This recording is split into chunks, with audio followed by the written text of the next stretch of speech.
If you want to find out how you can win a finals ticket to Melbourne v Sydney, make sure you like the video, subscribe to the channel, and wait till the end to see how you can win it. What's up everyone, welcome back to another video on the channel. Today I'll be going through my week 1 AFL finals predictions. I know last week I went through my full finals predictions, going through every game and who I thought was eventually going to win the flag. I know technically I went through the week 1 tips last video, but a few of the tips might be changing, the opinions might change. I'll be going through these tips in more detail, I'll be going through the big calls, I'll be going through the tipping competition. So it's going to be a different video at the end of the day, and I think it's worth it anyways. I've been doing tips since round 1 this year. Why would I stop into the finals? So I'll be going through my finals week 1 tips, and of course we're going to be starting with my round 23 tips. I have yet to review the tips, and it's been almost 2 weeks since I've actually had a look at them. It tells me I got 5 out of 9 on ESPN tipping. I know that's certainly not the case, because let's be real, if I actually did get 5 out of 9, that would be disgraceful with the easy round of tipping, you would say, this round. I'll go through my proper tips. I did tip the Lions, so I got that one wrong, and then I also tipped the Blues and got that one wrong. So the 2 games I got wrong were the 50-50 games. Actually, I'm quickly having a look. I also did tip the Hawks, so I did get 6 out of 9 actually. So well, maybe that's not as good as what I thought I got. But it says 5 out of 9. I actually don't know why I got 5 out of 9. I thought it was because of the away teams, but 7 of the 9 teams that won were away teams. So put in the comments down below how you believe that they got 5 out of 9 here, because I can't see how they got 5 out of 9 as my score. So that was round 23. You know, a lot of people, I'm sure, probably got 9 out of 9 because it wasn't the most difficult round to tip. I got 6 though, if we're going to count my actual tips. Now, of course, we'll quickly review the big calls. I know I've got a few punishments to do, which, you know, I can still do over the off season. People are quick to forget that, you know, just because I don't do them during the footy season or as the round finishes, doesn't mean I won't do them at all. So we'll quickly have a look.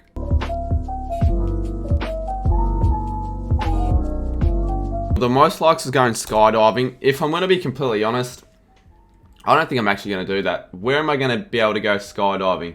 I just don't think I'm actually going to be able to do that. I know I hearted it. Apologise, but what I'll do, I'll give it to the one with the next amount of likes. I'll buy a finals ticket for Melbourne v Sydney and I'll give that away later in the video. I think maybe not more people would want to see that, but I just feel like I won't actually get the skydiving one done, to be honest. And I feel like I can give away a Melbourne v Sydney ticket. Later on the video, I'll be giving away a Melbourne v Sydney AFL finals ticket, so stay tuned for that. Alright, well, let's get right into the predictions for the video. We'll go through the first game, which is between the Lions and the Tigers at the Gabba. The first game on the Thursday night. A game that I'll be streaming, and a game that a lot of people, I've seen predictions videos, a lot of them are all going one-way traffic towards the Tigers. And fair enough, I mean, form suggests that the Tigers are the better side at the moment, even though it's a Lions home game. You'd think at the Gabba, Lions home game, you'd at least have them ahead in the odds, but they're not even ahead in the odds. It's the Tigers, $1.71 favourites, and for right reasons. Lions going to finals in the worst of form, losing by over 10 goals against the D's in a do-or-die clash to make it to the top 4. And Richmond, I think they're on the back of 4 wins in a row, and not just 4 average wins, 4 real convincing wins. I know they might not be against the best sides, but it doesn't really matter. Like, all those games that they've won have been in convincing fashion, scoring well over 100 points. Tom Lynch is in career best form. I think 21 goals in his last 4 games, but I could just be making that figure up.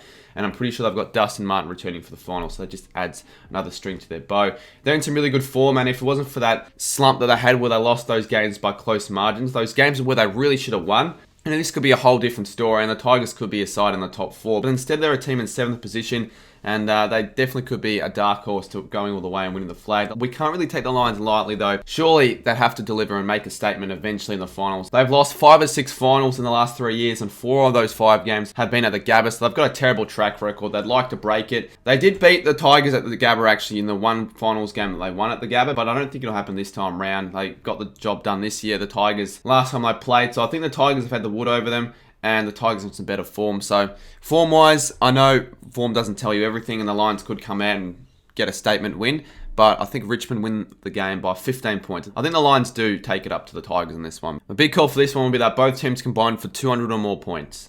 The next game of the round, we've got Melbourne and Sydney at the MCG. The game that I believe will be the closest, the 2, in my opinion, most evenly matched sides. With these 2 sides, the only thing separating them is percentage. If the Swans beat us by a little bit more, they would have overtaken the D's on percentage. That's how close these 2 sides have been this season. We know the Swans, they got the job done against the D's earlier this season at the MCG in the same fixture. They were really good. Like, at the start, the D's were all over them, but the Swans, they found a way to just take a hold of the D's, and it was just a grinding win for the Swans. A very, very impressive win. And a game here that I do definitely believe the Swans can get the job done in. I know in my finals predictions I went for the Swans. That's not to say, though, that I'll go for the Swans again. Opinions do change over time. And I feel like if I do want to get the tip right, it's probably safer to go the Ds. I think the Ds, the more convincing team. I know they've been a little bit shaky at the G, but in finals, I think they're a different side. We all saw what happened last year in the finals, how much they just took it on, and how much the Ds just turned it on in the finals last year. The MCG as well. I think the Ds, they'll find a way to get it done. I don't think this will be a game where any team wins by a huge margin. I think the margin is going to be kept under 2 goals, to be honest. I think the Ds just find a way in a very tight, low-scoring grind.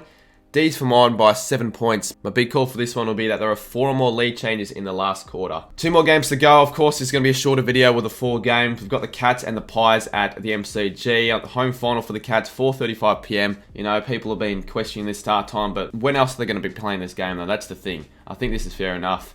The Cats obviously heading into finals with amazing form. I think they've got now 13 wins on the trot. And Collingwood as well, like, you can't discredit their form. We all know that they did lose against the Swans, but they topped off with a really good win against the Blues. 1 point win to get them a top 4 finish. It was just a remarkable win. Like, how do the Pies keep doing it? Does that home and away form from the Pies transfer to the final series? I guess we're yet to find out. I mean, they could quite possibly win this game. They're definitely a chance in this one. And the MCG, I mean, that's the ground that they play best at. So they've given themselves every chance, to be honest, the Pies fans. But I just feel like the Cats, though, they've been too good throughout the whole year. Surely with 13 wins in a row in the home and away season, they can't butcher it in this one. Sure, they find a way to win it and advance into the home preliminary final. The Cats for mine should be too strong. I want to get tickets to this game. So again, if anyone's watching this and has a spare ticket at Geelong v Collingwood, don't hesitate to DM me because I didn't get a chance to get tickets. I forgot they were sold out. So wouldn't mind going to this one. So just hit me up on DMs if you've got a spare ticket. But regardless, I'm going to go the Cats to win this one, and I think they get it done fairly comfortably by 20. However, my big call will be that Mason Cox kicks 3 or more goals, including his 100th goal, to see if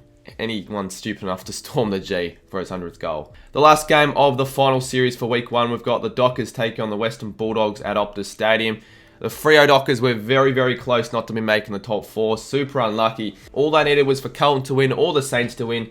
The Blues lost by 1. The Saints could have won the game, but they lost by 14. So unlucky for the Dockers, but they head into finals with some good form. They got the job done against the Giants, and it's just a bit of a shaky game for them. Poor start, great finish. They got the win. The Dogs found a way to make the top 8 through percentage. It's the narrowest gap besides the gap in 2017 between Melbourne and West Coast. I think they got over the Blues on percentage by just 0.6%. So that win against the Hawks was really, really crucial for the Dogs. They got it done. As poor and as average as the Dogs have been all season, they've still been able to scrape their way into the final series, and people are quick to forget, but they've actually beaten 3 of the top 4 sides this season, so they can take it up to the best, but I still believe the Dockers at Optus should be too strong. They really shouldn't be letting games like this slip past them if they really feel like they're contenders this year for winning the flag. So I feel like it'll be one of those comfortable games where the Dockers just take control all game. They win it by 34 points. They'll know the game is won by 3/4 time, I believe, and my big call will be that any team is in front by 45 or more points in this game. So my tips for the round are Richmond by 14. I've changed from Sydney to Melbourne. I just feel like Melbourne will be the more convincing side. I've gone Geelong, and I've also gone Freo as my week 1 finals tips. These will stand. I'm not going to change them, so no one bother asking me in any of the streams. Let me know down below your predictions for the week 1 finals, and quickly before we do get into that mini giveaway for the finals ticket, because you know I'll give back to you guys. We'll quickly go through my competitions to see who's doing the best. Alrighty, so this is the tipping competition. I will reveal the winner by the end of the season, so not just yet. So I'll go through round 23 quickly to see who got 9 out of 9, and a lot of people got a perfect score. In fact, more than I can count.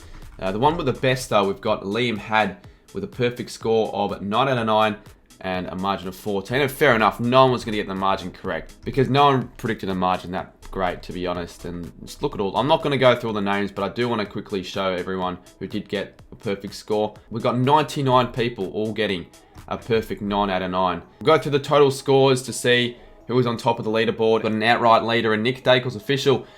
Outright leader by just the 1 point, scoring 8 last week with 179. Lion Boldo with 178. Docker Army with 177. Bug for Life from Marshall Sun, Platinum, Stephen Nervood, Jack Wood, Kebab King, Alana Purcell, Mitch Ryan, Flag Mantle, and Kyle Rondinella. Top 3 get prizes, so it's going to be a very, very close top 3 battle for the end of the season. See who wins the tipping comp. And as I said before, we'll go through and give away that finals ticket. We've purchased a ticket that I'll be giving away for Melbourne v Sydney. I'll be sitting in a similar seat, so I can guarantee you there won't be 100,000 there. So there'll be a couple of extras for spare seats. So for anyone who does win the ticket, if they wanted, they could sit with me, or they could find a way to sit with someone else that they know who's there, or sit just in their seat themselves. I guess we'll see how it works, but we've got the ticket, so For anyone wants to go to the game who doesn't have tickets yet or doesn't have the money for the ticket, Melbourne v Sydney, because it's the only ticket that's not sold out yet. Guess how many people competed in the Goal King Challenge that I did on Saturday. Here's a quick photo showing you guys how many people were there.